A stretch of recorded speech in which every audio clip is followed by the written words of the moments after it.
Welcome, everybody, to Let's Talk, the Todd Worsham Show. I'm running a little bit of a cold and ear infection in my left ear. I'm fighting, feeling kind of like crap. So my voice is a little raspy. That's why. Today's episode is going to be called The Gypsy Psychic and Moses the Tarantula. Now, how did I come up with that? Well, I was Facebooking the other day, and I noticed that it's Southwest tarantula mating season's coming up. And it just brought back a whole plethora of experiences, personal experiences. And I didn't really go on and research and do a whole bunch of stuff on this. I just wanted to tell a little story today about my personal experiences and tell a little story about about my gypsy psychic and my pet tarantula Moses. So here you go. Here it all is. So once upon a time, back in the early 90s, I was living in California, Cerritos, California, and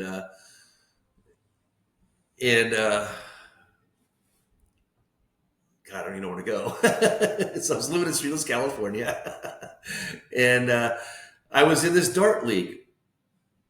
One of my roommates, it's funny because I had two roommates, both named Jeff. That's pretty funny, actually. But at any rate, so I had this one roommate that moved in, Jeff, and he was all into darts. And I was out on workman's comp for a blown disc in my L4, L5. And before that, I was in bowling. And obviously, I couldn't bowl. And he turned me on to dart throwing, dart league.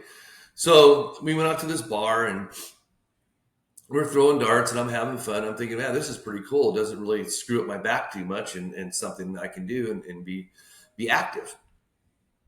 So I started going and we started going around to different bars and playing in this league. And I found out that I was pretty, I wasn't like some, professional, but I was actually really pretty good. So, I stayed in it for a while and then time goes on. And one of the things that if people know me, I like to collect like antiques or just like off the wall things that are just different. So I came across this trunk and it was like, I think it was built in, I can't really remember the tag on it, but I want to say it was built in the 1920s. And it was a trunk that was made for people who took what's the reading on this? They traveled across the Atlantic on like Queen Mary or whatever. I can't remember all the ship's names back in those days, but I just use Queen Mary as an example because the Queen Mary was actually traveling at that time. And I bought this truck and it had some 50 caliber shells in it from World War II. It was pretty cool. And it opened up like a closet, and on, I believe it was the left side, was like a thing where you could hang clothes up and stuff like that. And on the right side, it had like several drawers, and it had a jewelry box in it, and all these drawers. And then down below, it had a little section where you could fold up clothes and put clothes in it. It had a strap in there. And it was in really good condition, and it had all the old, silk lining in it, and everything. It was really cool. But the strange thing is once I brought that in my house, weird things started happening. My TV would come on and off. My toilet would flush in my room. Sometimes you could hear the front door open and close, and then you could hear the screen door closing. And it was just really weird. All these strange things. The clock would shut off at midnight. And then one of the weirdest things is my dartboard. My dartboard would change. Because I remember one night we were playing darts at the house. We were practicing, partying, doing whatever. And I hit a bullseye. And then my next dart hit right at the tail of the other dart and stuck into the dart. So there was like one dart here, and then the front end of the other dart stuck into the tail of the other dart. I'd never seen that. And I was all proud of myself. And I was thinking, man, this is really cool. I told everybody, don't touch it. I want to like, bask in it for a few days, before I get rid of it. And the next morning, it was gone. It was the darts were taken down the dartboard. The darts were put in the little dart holders, and the doors were closed. And I'm like, what the hell's going on? So we were at the bar, throwing darts, and I met this girl there. Can't remember her name. And she came up to me and she's like, she's asking them like all these weird questions. And then she told me she was a psychic. So I said, hey, can you come to my house? I'm having all kinds of weird things happen in my house. You're probably trying to wonder what this do with tarantulas. I'm getting there. Okay, hold on to me. I'm getting there. So she came over to my house. I left the house, let her walk through the house, and she was in there for, I don't know, probably 15, 20 minutes or so.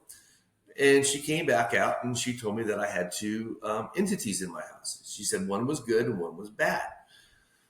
And she started asking about if I had bought anything from a yard sale or did I bring anything new into the house. And I said, yeah, I bought this trunk and I put it in here. And I said, now that you mention it, ever since I bought that trunk, weird things have been happening.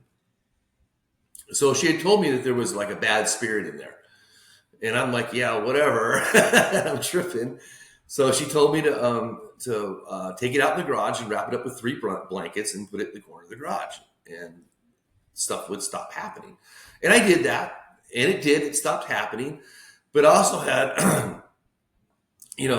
but the dartboard thing kept happening. We'd throw darts and the next morning I'd wake up and all the darts were taken off the board. They were put away inside the holders and the doors were closed. And so I thought it was my roommates messing with me. And I'm just like, what the hell's going on here? And I saw her at the bar again. And she's like, look, she goes, your good entity is an older lady who died in the back room. And she doesn't like the dartboard. It drives her crazy. And I'm just like, what? This is crazy. She goes, yeah. She goes, you need to put the darts away every night. So I called up my landlord and asked, did somebody pass away in the house? And, he was hesitant to tell me. And then finally he says, yeah. He goes, my mother-in-law passed away in the back room. And she was like, I don't know, 80 years old or something. I want to say that they were Korean or they were Asian of some type, but I want to say they were Korean, but I don't remember. So I did that. I just started putting the dartboard away and then, everything went away. Well, I don't know, probably like 6 months, 8 months later. Well, first of all, going back to the darts in the bar, this gypsy psychic, she just kind of like disappeared. I never saw her again. I thought, well, whatever. She's a gypsy. She's, doing her thing, whatever. And then about, I don't know, six months later, maybe 9 months later, I can't remember how long it was.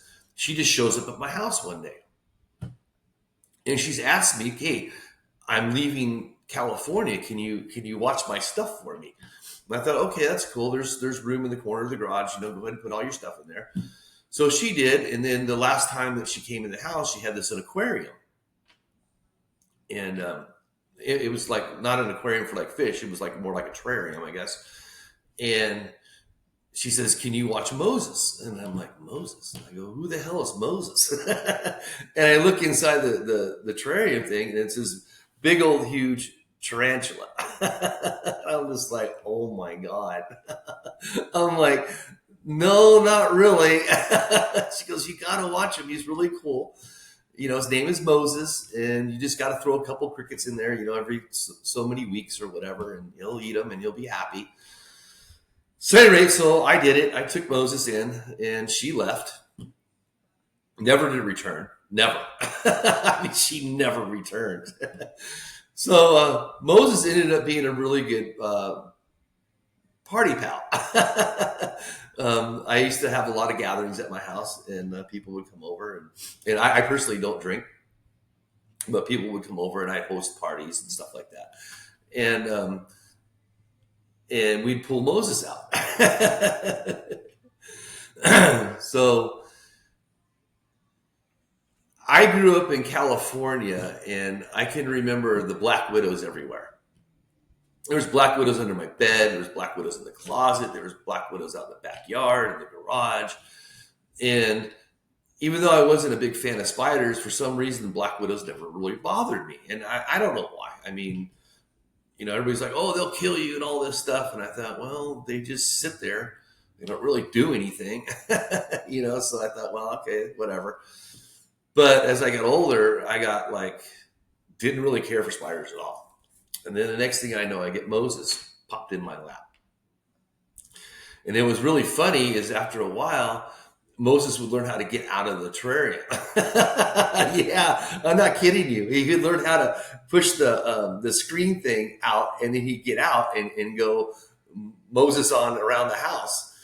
And I had two roommates named Jeff, and Jeff that lived in the front room was completely scared to death of the spider. I mean, he flipped out. I mean, he would come home every day from work and check the tank to make sure he was in there. It was hilarious. Well, one day he came home and Moses was gone, and he just freaked out on me. So he's like, well, I can't do this. I'm going to put a towel, underneath my door so he can't get in there. And then I said to him, well, what happens if he's already in your room? And he's like, oh, I don't know. And I said, well, I don't know. Well, I did find out by talking to people at a pet store, because, we didn't have cell phones and internet and all that stuff back in those days, that tarantulas don't like carpet. It's kind of weird, but they don't like carpet. And they gave me instructions on where to go look for him. He said he liked dry, warm areas. So, I'm underneath the kitchen sink. I'm in the pantry. I'm looking all through the house. Well, I ended up finding him. I don't know how he got there, but I ended up finding him outside in the garage on the backside of the water heater. So I grabbed him. I put him back in the tank, and everybody's happy because Moses is back at home. So really cool. So I had a good experience with tarantulas, and growing up in California, every year, during mating season, they'd come out, and they'd be all over the roads and stuff like that. We used to go catch them and play with them and stuff like that.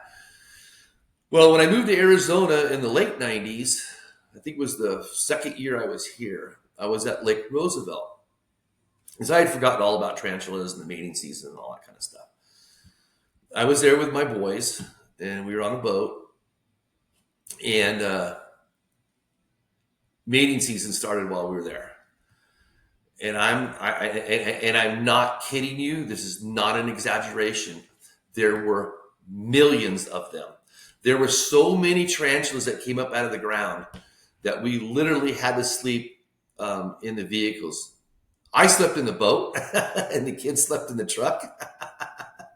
It was hilarious, and that went on. I think that went on for 2 days. So we ended up leaving, and that was a trippy experience. It was really wild. So I just thought I'd share that with you. That was pretty cool. And then, like I said, going on Facebook, I saw that article that it's tarantula mating season. So later on down the road, I believe it was still in the late 90s. It was probably maybe that year or the next year after that. We lived in this house in the foothills in Tucson, and we were just getting bombarded by wolf spiders. Now, I don't know if you know anything about wolf spiders, but I don't like them. They are extremely aggressive, and they bite. I can tell you this by firsthand. And our house was just, they were everywhere through the house. They'd be up on the walls. They'd jump off and land on your shoulders and bite you. And if you try to get them with a broom, they'd stand up on their back hind legs and hiss at you. And they don't get that big. They're probably 1/10 the size of a tarantula. So I called what do you call it?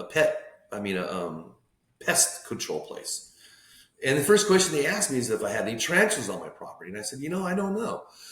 So they told me what to look for and go around my property and look. And I did. And I found 2 or 3 holes, that they burrow in. And they told me to, coax them out and put them in the house. And I'm like, what?